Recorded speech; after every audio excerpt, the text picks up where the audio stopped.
Hello, hello. Today we'll be looking at Shadows of Self. I wanted to do another 10 minutes or less on this book. So let's not waste any more time and get right into it. We start off with Wax and Wayne in the roughs. This is 5 years after Wax initially left Ellendale, so we're going back to the past. Wax and Wayne are hunting an outlaw named Granite Joe, and they find him in a saloon. In this saloon, this is also where Wax meets Leslie for the first time. Wax and Leslie find Granite Joe in the basement of the saloon. Leslie pulls out a crossbow and shoots and kills Granite Joe. And then we go back to the present. Going back to the present, we follow a man named Winsting, who is the brother of the Ellendale governor. He's auctioning off items, and the real prize is his Senate vote. These items are being auctioned off to crime lords who want to control his Senate vote. Edouard Ladrian, who is Wax's uncle, was among those invited, but he did not show up. After some time, suddenly gunfire starts ringing out. All of the attendees are being killed. Winsting attempts to flee, locks himself in a room, but somehow the person who is killing everybody gets into the room and cuts his throat. Next we go to Wax, Wayne, Marassi, and Steris. Wax and Steris are making their wedding plans. Wax and Wayne and Marassi are talking about pursuing an outlaw named the Marksman, or just Marks. Marassi is now a constable, and they all go and decide to pursue the Marksman. On the way, Wax thinks he sees Bloody Tan, who he killed in the beginning of book 1, right after he accidentally shot and killed Leslie. This kind of shakes him, but they continue on looking for the Marksman, which they eventually find, but he has been killed already, so they just find his body. And shortly after this, the assassin reveals himself, takes Marassi hostage. Marassi has a gun on her, so she pulls it out and kills the assassin. After Marassi kills the assassin, the constables arrive. After some discussion, the constables tell Wax and Wayne and Marassi about the massacre at the auction involving Winsting. Wax believes his uncle, Edouard, is somehow behind it or involved in some way, so they go over to investigate. Before this, Wax makes a pit stop to his grandmother, who is a Terrace woman. The Terrace people have their own society and land that they govern themselves. Wax's grandmother tells Wax that the person who committed the massacre at the auction, her name is Adashwi, and she's a steel runner, which means that she can move at speeds that the human eye cannot track. After this, the governor is set to make a speech addressing his brother's alleged corruption, selling, auctioning off items to crime underlords. Marassi is assigned to go and keep the peace at this speech. Wax and Wayne, while this is happening, go and look for Adashwi. They find her apartment, and they find her dead in it. And I forgot to mention that along the way to Adashwi's apartment, Wax believes that he sees Bloody Tan again. So going back to Wax and Wayne in Adashwi's apartment, they're standing over her body, and they notice that she was killed by a large metal spike. And this reminds Wax of hemalurgy, which he's been reading about in the book that was given to him by Marassi from Iron Eyes. So he's been learning about hemalurgy, and this looks like it's it. They also find a note in Adashwi's pocket that says, "Someone else moves us, lawman." This is a direct quote from Bloody Tan, who again was in the first book. Wax killed him directly after accidentally killing Leslie. After this, we get a conversation between Wax and Sazed, who is now Harmony, and this world's god. Wax is able to talk to him with the hemalurgic spike earring that he has in his ear. Sazed tells Wax that Blaitan is actually a Kandra named Palm. He's unable to control Palm anymore because she removed one of the hemalurgic spikes from herself, which removes Sazed or Harmonia's ability to control her.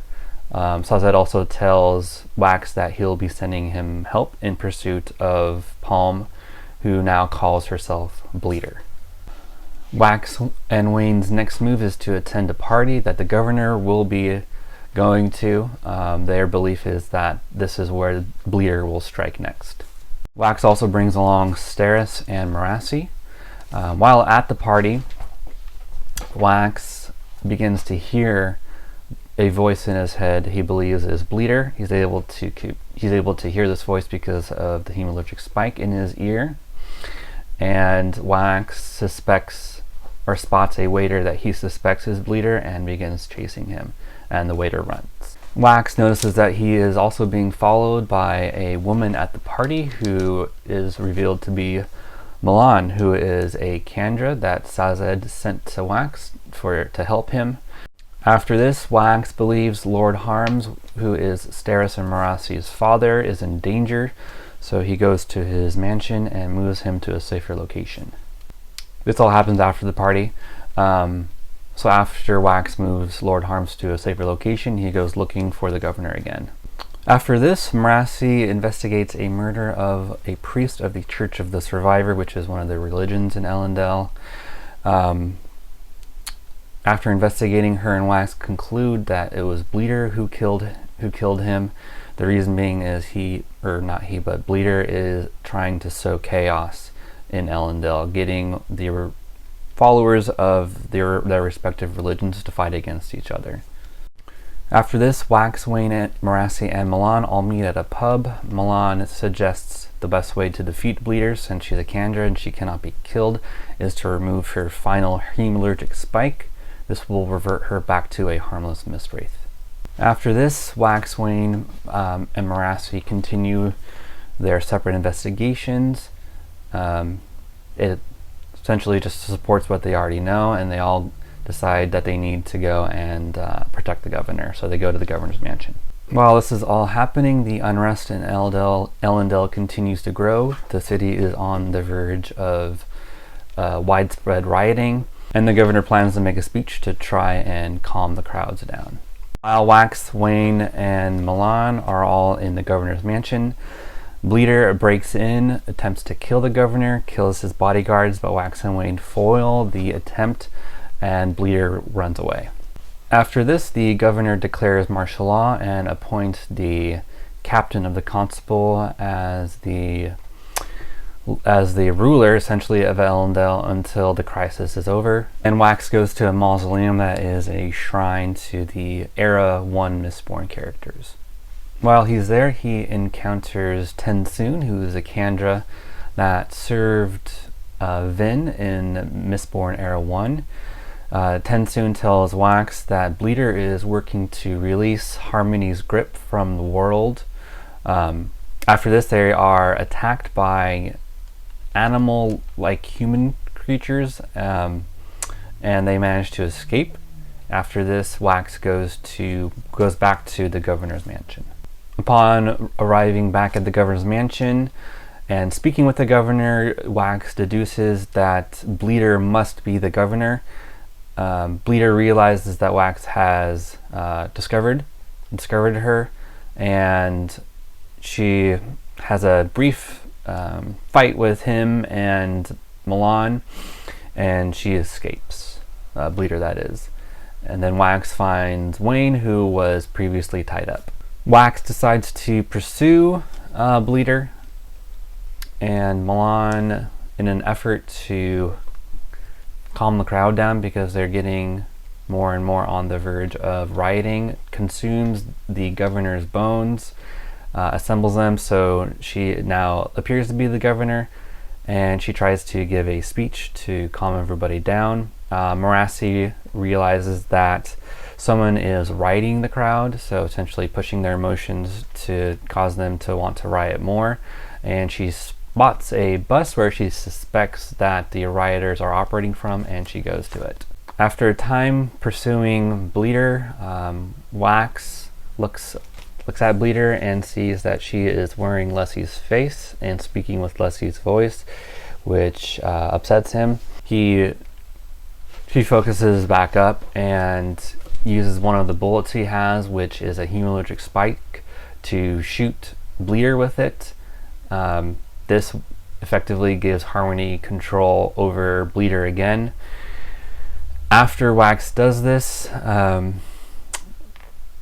Bleeder tells Wax that she is in fact Leslie. So the person that he's been pursuing this entire time, causing all this havoc, killing all those innocent people, is the same person who he fell in love with back in the roughs and has had a really difficult time moving on from, and really hasn't. And now he just now discovers that he potentially has killed Leslie and must go through that a second time, because the Kandra, known as Bleeder, who is also Leslie, doesn't want to be in Harmony's control. So she invokes an action that Kandra can take.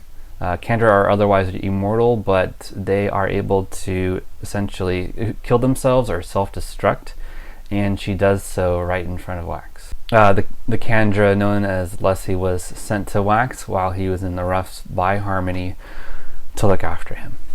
While all this happened, Morasti did find the bus where the Allomancers that worked for the set were rioting in the crowds, trying to get them to riot and cause destruction to Elendel. And after a brief fight, she's able to stop them. The book ends with Wax being very depressed while at a party, everyone's celebrating the ending to this case, but Wax is of course distraught with having to watch Leslie die again, and Steris is there of course to comfort him. So that's it. Hopefully that was less than 10 minutes. I have a feeling it wasn't, but I'll try again with the next book, Mistborn Era 2 number 3, which is, here it is, The Bands of Mourning. Thanks.